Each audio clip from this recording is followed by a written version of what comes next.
பிரியமானவர்களே, இயேசு கிறிஸ்துவின் நாமத்தில் உங்களை வாழ்த்துகிறேன். எப்படி இருக்கீங்க? நல்லா இருக்கீங்களா? இந்த வருஷமே உங்களுக்கு ரொம்ப ஆசீர்வாதத்தை ஆண்டவர் வைச்சிருக்கிறார். நீங்க அதை சுதந்திரித்துக் கொள்ளணும்னு கர்த்தரை விரும்புகிறார். அதனால தான் தினந்தோறும் அதை குறித்து உங்களோட பேசுகிறார். இன்னைக்கு ஜெபம் பண்ணினீங்களா? வாக்குத்தத்தத்தை சொல்லி ஜெபிச்சீங்களா? விசுவாசத்தோட ஜெபம் பண்ணினீங்களா? நீங்க கேட்டா தானே பெற்றுக்கொள்ள முடியும். நீங்க வாக்கு கொடுத்திருக்கிறீங்க. அந்த வாக்குத்தத்தத்தின்படி ஆசீர்வதிங்க. நீங்க வந்து ஆசீர்வதிங்க. வீட்டுக்குள்ள வாங்க, ஆபீஸுக்கு வாங்க, எங்களுடைய சர்ச்சுக்குள்ள வாங்க, நான் இருக்கிற இடத்துல வந்து என்ன ஆசீர்வதிங்க. நீங்க கூப்பிடணும்ல, நீங்க கேட்கணும்ல. நீங்க கேட்டா தானே பெற்றுக்கொள்ள முடியும். ஜெபமே பண்ண மாட்டேன், சும்மா வாக்கு வச்சு அப்படி போற வழியில அப்படி பார்த்துட்டு எனக்கு ஆசீர்வாதம் கிடைச்சுன்னு நினைச்சீங்கன்னா இல்ல. நீங்க ஆண்டோடைய பாத்துல உட்காரணும், வசனத்தை தியானிக்கணும், ஆண்டவரோட பேசணும், அவர் என்ன சொல்றான்னு கவனிக்கணும். அப்படிலாம் இருந்தாதான் கர்த்தர் வாக்கு கொடுத்தபடி ஆசீர்வதிப்பார். சரியா? சரி, இந்த நாள் ஆண்டவர் என்ன சொல்றாரு அப்படின்னா, நீதிமொழிகள் 28:25 வசனம் என்ன சொல்லுது பாத்தீங்களா? கர்த்தருடைய வாக்கு தத்துவம், கர்த்தரை நம்புகிறவனோ செழிப்பான். நீங்க கர்த்தரை நம்புறீங்களா? நம்பி தானங்க நான் தினமும் இந்த வாக்கு ஜீசஸ் பார்த்து வசனத்துல கேட்கிறேன்னு சொல்றீங்கல்ல, அப்ப நீங்க செழிப்பீங்க, செழிச்சிருப்பீங்க அப்படின்னு ஆண்டவர் சொல்றார். அப்ப செழிப்பா இருக்கிறத ஆண்டவர் விரும்புகிறார். சில சொல்லுவல, அவங்க எப்படிங்க இருக்காங்க? அவங்களுக்கு என்னங்க செழிப்பா இருக்கிறாங்கங்க, அவங்களுக்கு என்ன குறை? எல்லா வசதியும் இருக்குது, செழிப்பா இருக்கிறாங்க அப்படி சொல்லுவாங்கல்ல. உங்களுக்கு ஒருத்தர் யாராவது சொல்றாங்களே, இவங்க என்னங்க ஒரு ஆசீர்வாதம் கிடையாது, சபிக்கப்பட்டவங்க மாதிரி இருக்கிறாங்க அப்படி சொல்ற மாதிரி இருக்கீங்களா? ஆண்டவர் அப்படி உங்களை வைக்க விரும்பல. மற்றவங்க நீங்க பார்க்கும் போது சந்தோஷமா இருக்காங்க, செழிப்பா இருக்காங்க, குறைவில்லாம இருக்கிறாங்கன்னு மற்றவங்க உங்களை பத்தி சொல்லணும். அதுதான் ஆண்டவர் விரும்புகிறார். அவங்க என்ன ஜபன்றாங்க, ஏசுன்றாங்க, என்ன கஷ்டப்பட்டுக்கிட்டு இருக்கிறாங்க. ஒரே கடன் பிரச்சனை தான், ஒரே வறுமை தான், ஒரே கஷ்டம் தான் வீட்டுக்குள்ள எப்பவுமே. அப்படியா நீங்க இருக்கிறீங்க?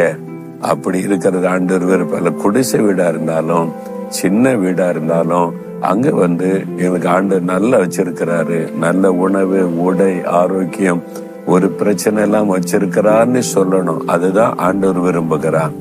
சிலர் தான் அப்படி சொல்லுவாங்க, எப்படி இருக்கீங்க அப்படின்னு கேட்டா, ஏதோ இருக்கிறோம் பிரதர் அப்படின்வாங்க. பரவாயில்ல பிரதர் அப்படிம்பாங்க.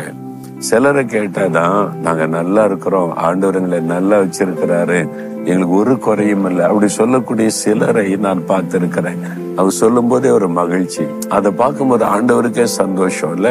அதனால அவங்க ஒன்னும் பெரிய அரண்மனை கட்டியெல்லாம் வாழல, பெரிய விமான வாங்கியெல்லாம் ஓட்டல, சாதாரண வேலை தான் செய்யறாங்க. ஆனா ஆண்டவர் நல்லா வச்சிருக்கிறார், செழிப்பா வச்சிருக்கிறார், ஒரு குறையும் கிடையாது. கடன் பிரச்சனை கிடையாது, பண பிரச்சனை கிடையாது. எல்லாத்தையும் ஆண்டவர் அந்தந்த மாசம் தருகிறார், எல்லா குறைவில்லாமல் நடத்துகிறார். அதுதான் செழிப்பான ஆசீர்வாதமான வாழ்க்கை.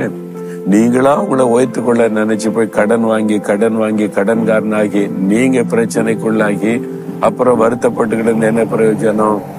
கர்த்தரை நீங்க நம்பணும். கர்த்தரை நம்புகிறவன் தான் செழிப்பான். நீங்க யார நம்புறீங்க?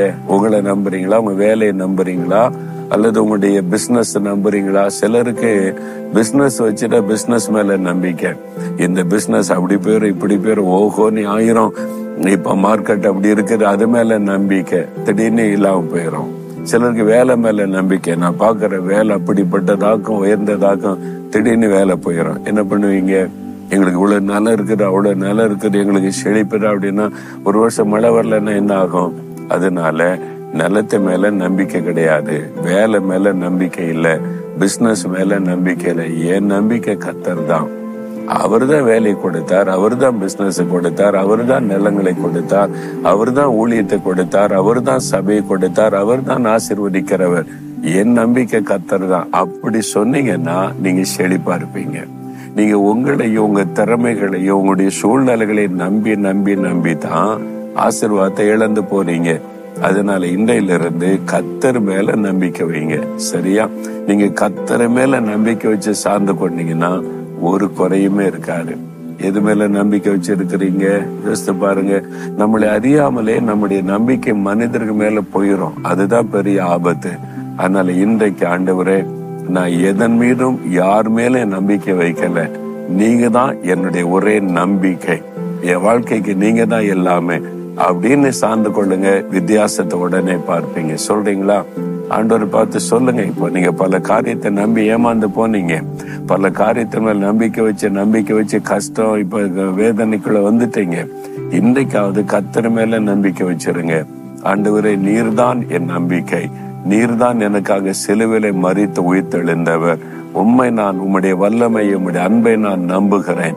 நீங்க எல்லாத்தையும் பார்த்து கொள்வீங்க. இயேசுவின் நாமத்தில் ஆமேன், ஆமேன்.